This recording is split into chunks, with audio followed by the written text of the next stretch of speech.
From the roar of the crowd to the roar of the engine, this is Pit Pass.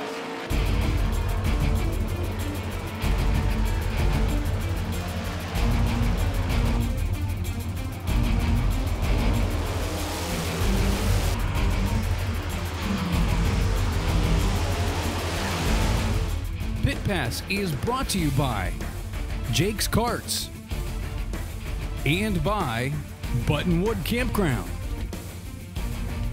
Here's your host, Ron Fox. Hello and thanks for joining us for another edition of Pit Pass. I hope you had a great weekend and took in some racing action. Last Tuesday, I was at Central PA Speedway for their biggest show of the year as the World of Outlaw late models visited the Clearfield Oval. A packed house was on hand to see the Dirty Dozen in action. Chub Frank drew the #1 starting position and led the field to the green with Rick Eckert to his outside.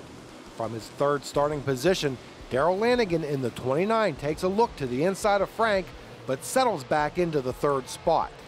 By lap 5, Lanigan has gotten by Eckert for second place, then dives under Frank in turn 2 to take away the lead. On a lap 6 restart, Eckert gets a good jump on Frank to retake second, but the driver to watch is Shane Clanton in the 25. He's to the right of your screen. He's in the 5th position after starting 9th. Then all of a sudden it looks like he is shot out of a cannon as he passes Josh Richards, Frank, and Eckert to take over second. Robbie Blair in the 111 came into the race having won all 4 super late model races at the Speedway this season. He started 14th and hung around that position most of the night. On lap 13, Clanton charges hard off of turn 4 and nearly runs into Lanigan, but Lanigan retains the top spot. On lap 15, DJ Myers brings out the caution when he stops on the backstretch. On the restart, Eckert is able to get around the outside of Clanton to move back up to second.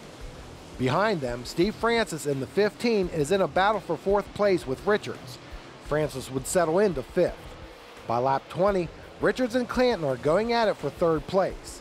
Then the caution comes out as Greg Satterley loses his left rear tire. A couple of laps later, Francis moves up to 4th with this move on Richards. Working the low side in 1 and 2, he powers off the turn to overtake Eckert for 3rd.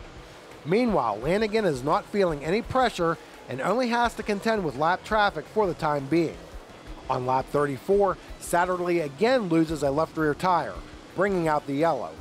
So Clanton has another shot at Lanigan after the restart, but quickly loses ground to the leader as Francis looks to close on Clanton for second. After 4 consecutive second place finishes, Darrell Lanigan holds on for his second victory on the tour this season. I'm sure he was hungry for a win, but do you think he's hungry enough to tackle that 6-pound burger from Denny's Beer Barrel Pub? Following Lanigan across the line were Clanton, Francis, Eckert, and Richards. This was the start of the 4-cylinder feature with the drivers going 4 and even 5 wide, and things didn't settle down much as they entered turn 1 either. I'm sure Sean Hayden would rather forget the night as his red number 3H sits in a rather precarious position. So it's back to another adventurous restart. That's Ray Hickok Jr. in the orange 48 fanning out to find a way to the front. Going into turn 1, they're sliding and banging, yet they get it all sorted out. Here's a nice save by Jacob Klein in the 30N. He keeps it going, but it still brings out a yellow. On lap 9, Doug Soar in the black number 3 takes the lead away from the 91 of Michael Lucas. Hickok is now 3rd with Adam Pletcher, who started 21st, up to the 4th position in the yellow number 13.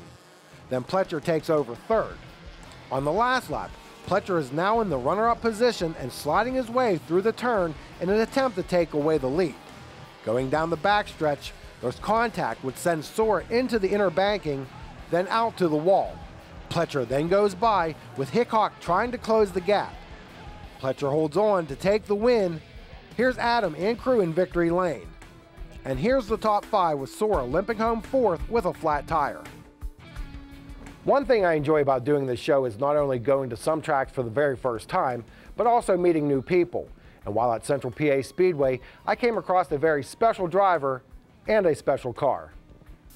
It's common to see the names of sponsors adorning race cars, and from a distance, Mike Evok's late model looks like most others. That is until you see the names represented on his car. As I retired out of the military 20 years, a friend of mine gave me the car, and I just come up with the idea that, you know, I just throw the names of the lost soldiers from Special Operations Command that we've lost since 9/11 till present. And he gets mixed reactions when people view his late model. Everything from smiles to tears. I mean, it depends what, you know, there's a lot of loved ones on there. I have a die-cast car I give to the children, to the family members. They love it. So it's just a little something we can give back. The number 773 is also significant, as that was Mike's last Special Forces team number. He lives in North Carolina, but is originally from Central Pennsylvania. Yeah, I come up once or twice a year. We're racing my good friend Jake Shady and a couple of other guys I know around here, and just, you know, trying to cut my teeth, still learning. Unfortunately, Mike was involved in this crash and did not make the A main. Regardless, Mike Evok is a winner in many ways.